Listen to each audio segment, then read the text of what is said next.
And we are live with the first episode of Totally Recalled MMA. This is the first episode of our podcast. I know I'm super excited to do this. I've been talking to my co-host now for the past couple months, trying to get this going. We're all super excited to start this. And it all comes from an inner love that we have for mixed martial arts, an inner love that we have for the UFC. We all love watching it. Um, and yeah, we just want to offer some different perspectives than the ones that are out there. Just get it out there and just talk about fights that are going on. My name's Cal. I'm watching UFC for the past few years now, and I'm studying journalism at VCU. And sports journalism is something that I really love to get into. And this is just kind of like my forum, man. I feel like this is going to be a fun way for us to just do a show and talk about a sport that really means a lot to us. And we have a lot to look forward to this year. Let me introduce the first co-host. This is Ray. Ray, what's going on, man? How's it going, guys? My name's Ray. A big fan of the UFC, big fan of MMA. It's a passion of mine. I don't watch basketball, don't watch football, soccer. All I breathe is MMA. So that's where I go with me. But yeah, our other co-host is in the building too. My boy Tommy. How's it going? Tommy here. I've been a fan of the sport since like 2012. Got into it, played the UFC game as a kid. Then I found out all these characters are real people. And then I started watching just live events on TV. And then I got into it. And the rest is history. The rest is history, man. We all just love talking about it. I've been in talks with Ray. I mean, Ray and I went to high school together. And the thing about the UFC is it's such a new sport, and it's not as popular as the ones that he named, like basketball and football. So when you finally are able to talk to somebody and go in depth about the sport, man, it really is special.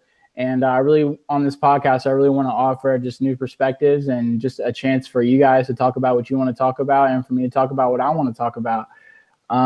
So yeah, let's get down to it, man. Let's get down to it. Let's get it. 2018 for the UFC is gonna be, I'm gonna say it's gonna be a little bit of an experiment, man. Like I said, it's gonna be an experiment.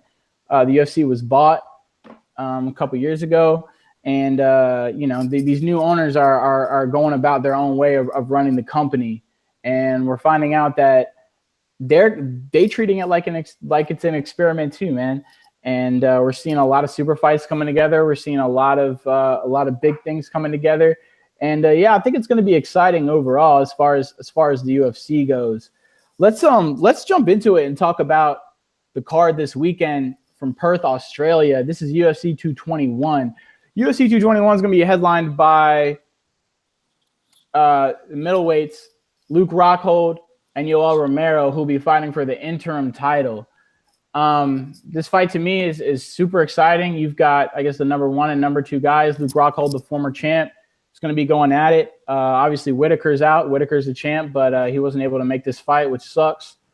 But I still think, nonetheless, even with Whitaker's pullout, it's going to be a dope fight. To me, Yoel's a very explosive wrestler. And Luke, to me, is one of the most well-rounded fighters in the UFC. I mean, the dude's got good striking, good wrestling, good jiu-jitsu. He just seems like an all-around great fighter. And, he's coming back with a vengeance. He wants that belt. He's been frustrated with the holdups in the middleweight division. So let me just start it off with Ray, man. How do you evaluate both these fighters? And, how do you see this fight going, man? Okay, so first and foremost, it's a fun fight. I like Luke Rockhold. I like you all. It's gonna come down to, I think, gas tank, and you already know that you all has pretty bad gas tank. I think Luke's gonna take him to deep waters, and I think Luke can finish this fight. He's looking focused. He's really strong. Those leg kicks, those body kicks. I feel like he's gonna utilize his kicks a lot because it's coming around. But like I said, you can never count on Yoel. He's very strong. His wrestling is insane. He's an Olympic medalist, silver medalist in wrestling. So that goes to show you that, he's for real. But if I were to say how this fight is going to finish, I'm going to go ahead and say that I think that Luke is going to finish him, actually. I think Luke will finish him by the 4th round, and I'm gonna stick with that right there. Yeah, I think so too, man. I think it's gonna be a test of the gas tank for sure. Yoel's explosiveness is gonna, it's I don't think it's gonna go all 5 rounds, man. What do you think about this fight, Tommy? Well, first and foremost, it's a great fight. I mean, number 1 and 2, Romero and Rockhold. I think it comes down to who wants it more. I mean, Rockhold, he's basically what a mixed martial artist is. He has the jiu-jitsu, he has the wrestling, he has the striking, and he's just put it all together. And Yoel Romero, I mean, we've seen his conditioning in the past against Tim Kennedy. He seemed to fade, but he seemed to bring it back. I feel like in the Robert Whittaker fight, he really showed his conditioning, even though I think Whittaker was the better fighter at that given point of day. I mean, I see Rockhold edging this out, taking a 5-round decision, but Romero's very dangerous, and it seems like every 3rd round, Romero seems to pull out some crazy knockout. It's just because there's some weird, crazy statistic that Romero seems to win in the 3rd round by knockout for some reason. But, yeah, I mean, it's going to be a great fight. So, yeah, I think I'm picking Rockhold, probably a close, unanimous decision. Yeah, man, I'm picking Rockhold too. The dude is just, like I said, he's such a well-rounded fighter. He's in peak condition. He seems extremely focused, man. I really think that getting knocked out cold by Bisping helped him out in his career, maybe humbling him. And in his return against Branch in his last fight, David Branch, I mean, he mauled the dude, man. His Rockhold, when he gets on top, it's the fight's over. He has such dominating top game. And that's because he's a lot longer and a lot taller than a lot of these middleweight fighters. And the cardio is going to play into it. And I do see I see this fight. It's going to be half and half. I think they're going to stand and bang for a little bit, and then also I see the fight ending on the ground. I see Rockhold winning. I mean, I see Rockhold winning by either submission or by TKO. All right. Yeah, I agree, man. I agree too, and of course I agree with myself. But yeah, man, the champ is going to be watching. It sucks that Whittaker not able to make this fight, right? Because it's in Australia. It's in his home country, and that shit means a lot to him. Yoel looked good against Whittaker. I think it was 2-2 going. I think it was 2-2 going into the 5th round of that contest that they had, and Whittaker showed that champion heart. And Rockhold was saying at press conference, I think earlier this week, he's like,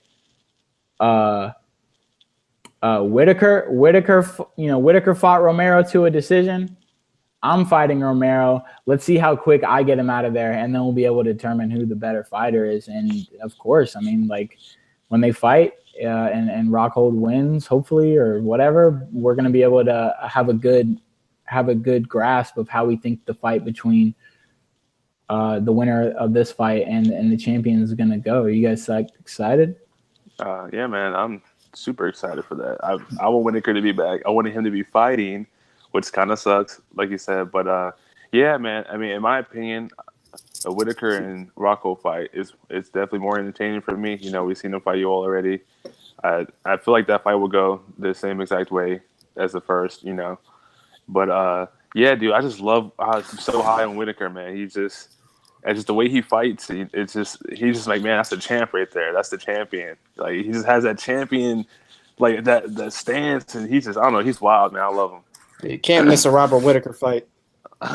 Can't miss it, man. He's had kind of like an unlikely trajectory towards the belt. I mean, obviously with Bisping being champ, and he won the interim belt, and then when GSP claimed that middleweight belt and was stripped, Whittaker was named undisputed. So I feel like Whittaker's gonna have a chip on his shoulder, just like these guys have a chip on their shoulder. That division has been held up since GSP announced his return, and finally we're gonna get some freaking clarity, which is great. We love clarity in this sport because we never know what's going on. Let's move on and talk about the co-main of this card, which I'm super excited about. It's a heavyweight matchup between Mark Hunt and Curtis Blades. Mark Hunt, one of my favorite heavyweights, man. He's just got an unrelenting attitude to fighting. He's always down. He's super aggressive. And Curtis Blades is number 10 ranked heavyweight, or number 9. I don't know. You guys know? I believe he is. He might be number 9. Yeah, I think Hunt's like 6 or 7, and Curtis is ranked number 9. I love this fight, man. Mark Hunt's gonna be fighting in front of his home soil. I believe he's from New Zealand, so there's gonna be a lot of his fans in there, just cheering him on. And he's, in my opinion, this fight is a total mismatch. Tommy, like, how do you see this fight going, man? Well, man, I mean, Mark Hunt, he's always been in the game. He's getting old. I see he's got a chin of granite, but it's been tested before. Verdum's hit it. When Stipe fought Hunt in Mark Hunt's hometown, Stipe absolutely destroyed him for 5 rounds. And Curtis Blades kind of has a similar style. It's just work you on the stand-up and take you down, because Curtis Blades is a wrestling a Sudoku champion, maybe. Well, he was in some type of wrestling form. I'm not sure what it was called, but he was a champion in it in some form. And I think he's definitely respected. And I don't think it's a mismatch. I think Curtis Blades has a good shot. And, I mean, when Curtis Blades fought Francis Ngannou, Curtis Blades actually took down Francis Ngannou, the only man to take him down since Stipe. And he was the best guy to ever perform against Ngannou since Stipe. So I think it's a closer fight, but I gotta pick Mark Hunt, man. I really think he gets it. I think he gets it done. I think he gets a first round knockout, man. Yeah, Raekwon, what do you think, man? Okay, I kind of agree with you both, but I'm leaning more towards Tommy just because I feel like I'm not saying it's an even matchup, but I'm saying is he has a great chance. You know, I feel like it could be. I don't think it'd be as drastic as the Brock Lesnar Hunt fight, but I feel like he could possibly take Hunt down, lay on top of him, you know, and overwhelm him. I believe he could do that. You know, he has the wrestling to back it up, and you know, we know Mark Hunt doesn't like being on the ground, and I feel like if he can get Hunt down and keep him there, hold him and lay on him and beat him down, I feel like that would piss off Mark Hunt. And you know, when Mark Hunt gets pissed off, he starts fighting very sloppy. And you're just able to take him down. And that's exactly what Brock Lesnar did. So I mean, I think it's a pretty interesting fight. You know, I'm excited to see it. But like you guys said, I do believe Mark Hunt's going to knock him out. I don't know if I can say the first round, but I personally think that Curtis Blades will get knocked out this fight. I don't know if I can say Mark Hunt first round, but I can definitely say Mark Hunt walk off KO, baby, because that's what the dude does. His last fight, I believe, was against Derek Lewis, another heavyweight who's got skills. That was a mismatch too, man. Like these dudes the UFC keep playing with Mark Hunt, man. like we were talking about earlier, there seems to be this drop off in the heavyweight division. You've got, you know, the top 3 contenders. You know, you've got Ngannou now, Verdum, Kane's in the picture too. Hunt's right up there too, and Overeem as well. I just feel like as you go further down the rankings, these guys just stand less and less and less of a chance against the top guys. Mark Hunt is a veteran, man. Like, he's a vet. Not to mention, he's got a chip on his shoulder because he thinks the UFC's done him wrong. So he's looking to come out. He's looking to stand and bang with Curtis Blades. He's going to knock him out, and then he's going to come looking for that pathway to the title. Whether he can get that title, I don't know, but he puts on a show. I love watching him fight. He's a knockout artist. Yeah, man. The fact that he's like 42 and still in the top 5, 6 in the division, that's just incredible. Super incredible, man. He's got a fighter spirit, man. He's an extremely likable guy. Want to see him do well. And by Sunday morning, we'll all know how this goes, and we'll be able to talk about it. And that's just super exciting. So that's UFC 221, man. That'll be on Saturday night, US, and it'll be in Australia Sunday morning. Super excited. we'll see what happens. But we're gonna move along to our next card that we're gonna talk about, which is flip flopping all over the place, man. Let's talk about UFC 222 because just yesterday, it was announced that UFC 222 will be headlined by Chris Cyborg, the defending, reigning UFC featherweight women's champion, and she'll be fighting against Yana Kunitskaya, who is a Russian out of Invicta. She's an Invicta champ. She's 10-3. And I think the UFC needed to make this fight, obviously, because the headliner of UFC 223, Max Holloway, had to pull out due to injury and kind of left Frankie on his own. We'll talk about Frankie's next opponent in a second. But the card was saved by Cyborg and Yana. We all watched Cyborg versus Holm. She performed great.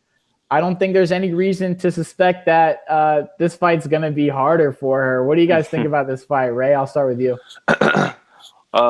Yeah, I think this fight is just going to be complete domination. Like I said, I feel like it's going to be remotely similar to the Tanya Everger fight with Cyborg. Just these female athletes, they're just not on Cyborg's level. There's featherweight and then there's Cyborg. She's just scary. No one wants to fight her. All respect to Holly Holm. She put on a great show. Holly Holm had a great performance with Cyborg. That was a great fight. I would watch it again, honestly. But I personally want Nunes and Cyborg. I don't want Yana and Cyborg, but that's just me. I just feel like the Nunes and Cyborg fight, it would just be such a massive fight for women's MMA. Like that's a great fight. But just to stick to the card topic, I just think Cyborg just completely flatlines Yana. Yeah, I don't see why this fight should go any different than Cyborg's previous opponents besides Holly, who she fought to a decision. Super dominant. What do you think, Tommy?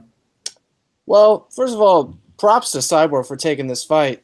I mean, what are you going to do in a card like this, just like a few weeks away? And who was going to headline it? I mean, you're trying to do Cody Garbrandt versus Frankie Edgar. I mean, I don't know. It's a random ass fight, but it would be fun if it happened. But yeah, props to Cyborg for taking the fight. I mean, Yana, Invicta fighter. I mean, she's proven to have good striking. I mean, she's has a pair of bouts with Tanya Evinger. There was some controversy in the first fight because she had an armbar on Tanya, and supposedly someone was standing on someone's head, and it was turned to a no contest. And so just a lot of stuff going on, and it's just Cyborg's fight, man. It's one of these Invicta headliners back in the day where Cyborg would fight some unlucky victim, and she just completely bulldozed them. I mean, watch me be completely wrong, but Cyborg, I just think she dominates it. I mean, maybe not even the first round. Maybe she's composed like in the Tanya Evinger fight, and she finishes it in the second or third, but I just think Cyborg dominates it. Yeah, I mean, big props to Cyborg taking this fight. Seemingly on, I guess, what that card is. 4 weeks away now? 5 weeks away? Is it close? I don't know. I think it's 4 weeks away. I don't know what the date on that is, but yeah, she fought in December, right? And yeah, it's good for her to be coming back and defending her title. Props to the UFC for being able to save this card, because if she hadn't stepped in, man, I don't know what would have happened, because when Holloway pulled out of his fight against Edgar, man, I really thought that this card was going to get canceled. Yeah, I heard that if that would have been the case, they were going to make it a fight night and just have it be, I think, Edgar and Ortega as the main event for the fight night. Yeah, man. Let's move on from Cyborg and Kunitskaya. Let's talk about the co-main of UFC 222, man. It was just announced that Ortega is going to be stepping in as Holloway's replacement, and this will be a number one contender fight between Brian Ortega, who had a great showing against Cub Swanson. I know you guys saw the I guess it was a standing guillotine choke that he had him in that last fight. It's one of the first times I'd ever seen that. Had an extremely strong showing against Swanson. who's a high-ranked featherweight, and good on him for getting this fight against the answer, Frankie Edgar. Tommy, how do you see the fight between Edgar and Ortega going? UFC 222. I mean, man, Brian Ortega is sneakily been just rising through the ranks his whole career. I mean, just in 2014, he got a standing rear naked choke over Mark De La Torre. Very impressive. And he's just been staying undefeated since then. I mean, he's just gotten outstanding wins, and his win over Cub Swanson was definitely the highlight of his career so far. And Frankie Edgar, you can never count him out. But I think there might be an upset here. I think Brian Ortega might take it. I mean, I honestly think Brian Ortega has that X factor that I've counted Brian Ortega out in almost all of his fights. I've picked against him every fight. And I thought Cub Swanson was going to win. But Brian Ortega, with that literally world-class jiu-jitsu, I think Brian Ortega might submit Frankie Edgar here, probably second or third round. Submit him, man. That's a statement to make when you're talking about a fighter who's as experienced as Frankie is in the wrestling game and in the ground and pound. Frankie Edgar looked extremely dominant in his last bout. I know it was a while ago now. It's been almost a year since he last fought Yair Rodriguez, who I was pretty hype on, who I thought might be able to beat Frankie. But that fight was a total mismatch, man. Frankie just beat the shit out of that kid. They wouldn't even let the fight continue. You know what I'm saying? That fight was stopped. I'm super excited for it, man. I mean, personally, I don't know how this fight's going to go. Like you said, Ortega's got that world-class jiu-jitsu. Frankie's amazing, an amazing wrestler. Ray, what do you think, man? Oh, I got to represent for my boy T-City. Like the thing is about Ortega, Ortega has the paws, man. He has the hands, and you don't really get this like see him really bang it out too much. But I'm telling you, like Ortega can fight, and he can throw his hands. And I think this fight, he's going to showcase that he has hands, and I think that it's going to be like a stand-up war, honestly. And I think it'd be a bad decision for it to go to the ground. I know Frankie has that high-level wrestling and that ground and pound, but if you have a guy that sneaky who can pull off a submission from you taking him down or from you trying to pick him up, like it's going to be tough. And he does have the reach advantage. He's the taller guy, and I just feel like this fight could be where T-City can shine again, honestly. Like I said, I picked Cub to beat Ortega, but he showed that he can submit you from literally anywhere. Like, so that, I don't know. I'm just going to stick with T-City. That's my pick. And I think that he showcases his full set of skills this fight. Yeah, man, I think that's a good prediction on the fight. I'm not going to call a winner. I don't know what the betting odds are, but yeah, it's going to be a high-level featherweight showcase. It's exciting to see. Exciting to see contenders fight contenders, man. Which I feel like we don't really see a lot of like in the UFC anymore, because like the UFC is so focused on making these super fights. But as far as like pushing the featherweight division on, Holloway stepped out. These guys are coming in. They're going to save the show. Hopefully, we get a good card, man, because UFC 222, man, that's going to be a good time. Yeah, man. You want me to go? Yeah, you got it. All right.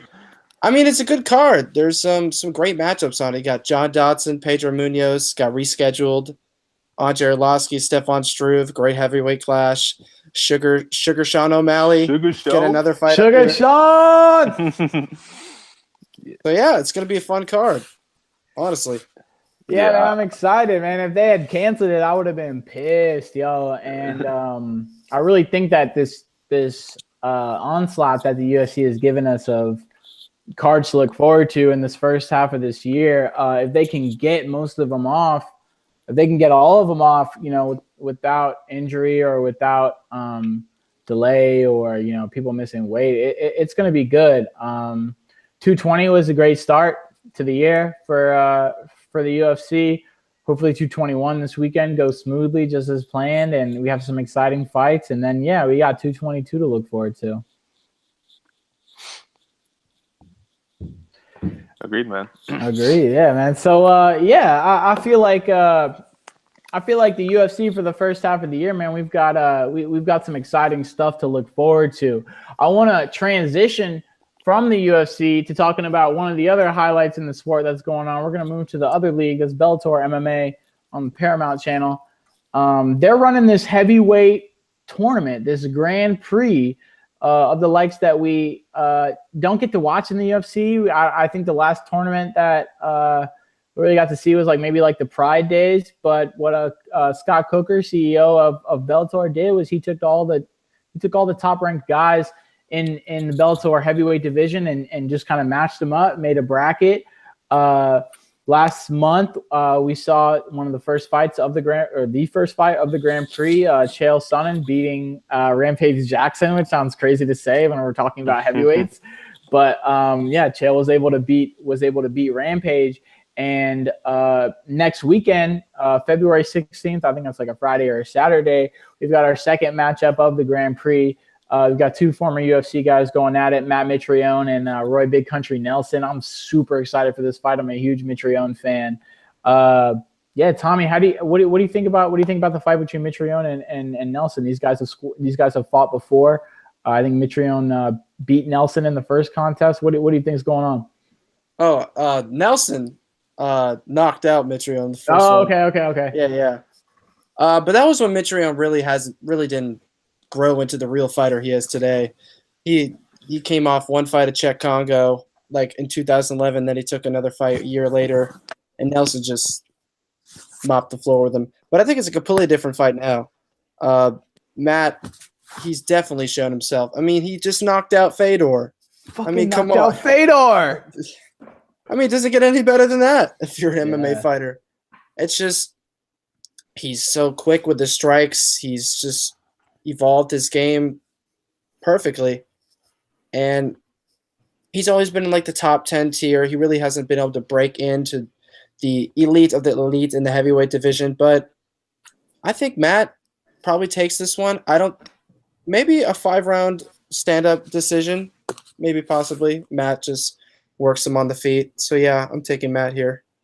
Yeah, I'm going to take Mitrione too, just because of I've been following his career he's one of the first heavyweights that I started watching. He looked great against Fedor. I mean, granted, that was kind of a really weird knockout situation where you've got both guys hitting each other at the same time and knocking each other out. I mean, that was incredible, man. And yeah, I know that Bellator MMA might not be as familiar to a lot of people who may be watching, but I think that with this Grand Prix, it gives the opportunity for people to check out something new, people to check out something exciting. I think all of these guys are former UFC guys. They're all great. They're all highly ranked. And yeah, I just kind of wanted to touch on that, and it's going to be exciting to watch looking forward, man. I'm really excited to see this first round play out. Do either of you have any opinion on who you think is going to win the Grand Prix? You go first, Ray. Who's going to win it all? Yeah. Oh, nah, I don't have a pick for that. Tommy, go ahead, man. I mean, I just feel like it comes down to who could be the most consistent throughout the whole tournament. I mean, I really see that being Ryan Bader, surprisingly. I mean, he's not even a heavyweight. I mean, you could disagree, but do you disagree? You think it's Matt? No, I don't disagree because I don't disagree because Bader is an animal. Yeah. I mean, he's to me. Yeah, it comes down between Bader and I would say Mitrione. Yeah. As far as who I don't know how I'm not looking at the bracket. I don't know how it's set up to where if they're on the either side of the bracket to where they could face off in a championship matchup. But yeah, if it's not Mitrione, man, I think it's going to be Bader. Yeah, I agree. Yeah, it's just it's really cool to see. It's really cool to see Bellator doing this. I think that they provide a good alternative to the UFC. When the UFC is putting on cards that aren't as exciting or whatever, Bellator is really jam-packing their schedule with a lot of great fights, and this Grand Prix is like something really dope to look forward to. Yeah, we might see Chael Sonnen versus Fedor. Can I pick Chael to win? Like, can I just do that? Go ahead. Like, why not? I mean, I didn't think he was going to be Rampage, but I think Rampage came in that last fight a little out of shape. And Chael's got that. Chael's got that champion mindset. You know, he's the best ever, undefeated, right? Yeah, man. That's kind of like the news that I see fit to discuss for where we are right now in the year.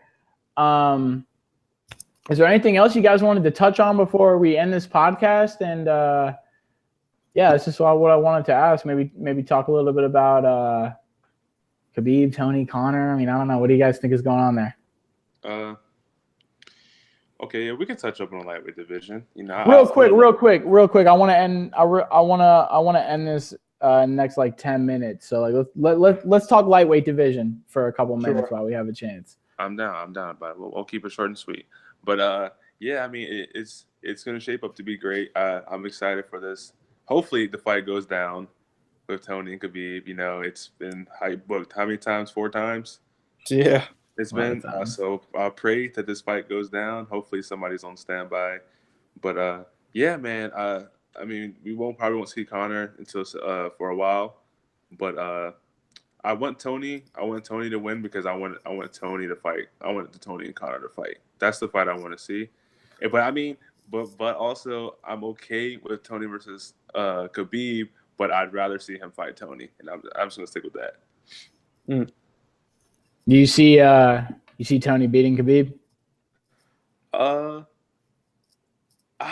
you don't see it. You don't see it because it's too hard to see.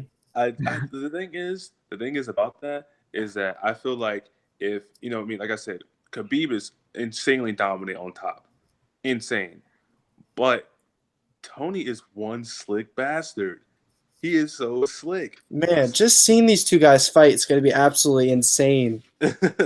Like as a fan, as a spectator, it's the holy grail of MMA, man. Like what more could you ask for? You've got a guy in Tony Ferguson who's on a 10-fight win streak, and then you've got a guy in Khabib Nurmagomedov who's on a 25-fight win streak. Like, what more could you want when this was taken away from us last year by the infamous tiramisu? I was so sad, bro. I was so freaking heartbroken, man. And this fight better happen, because if it doesn't happen, it's not getting booked again. And then we've got a whole other dilemma going on in the lightweight division. This fight needs to happen so that the lightweight division can move on. We can crown an active champion and set up storylines for the future. I think I'm not gonna call who I think is gonna win. I know Ray used this term to talk about how he thinks it's gonna go. It's gonna be chaos. Absolutely, man. It's gonna be chaos. I mean, I don't have a prediction for the fight yet, but I mean, as time goes down, I'll probably see maybe by the weigh-ins, because I have no idea. Right? Like we have to get these fighters weighed in first. I mean, that's the biggest thing. I really think that the reason why the UFC and Dana White haven't stripped McGregor of his belt is because they know that they've tried to book this fight between Khabib and Ferguson before, and it hasn't materialized. And how shitty would it look to strip McGregor and then have this fight not come together? So what I think is going to happen is these fighters will weigh in. They'll be good, and then either on weigh-in night or either after the fight, after they two fight, they'll announce an official stripping of the champ. Yeah, wow. I totally agree with that. Yeah, man, I think we covered a really wide range of topics tonight. This is our first episode, so if you're listening, man, take that as you will. We're gonna try to do this once a week. I feel like these guys are excited about it. I feel like we've got a good thing going here and just talking. Next week, we'll definitely cover what's going on with 221, what happened, what's going on, and we'll see who was right and who was wrong, and we'll be able to talk a bunch of shit. All right. All right, yo. You guys, this is signing off. This is the Totally Recalled MMA podcast. Say your pieces, y'all. All right, we out. Peace out. Peace out, y'all. I'm ending this shit.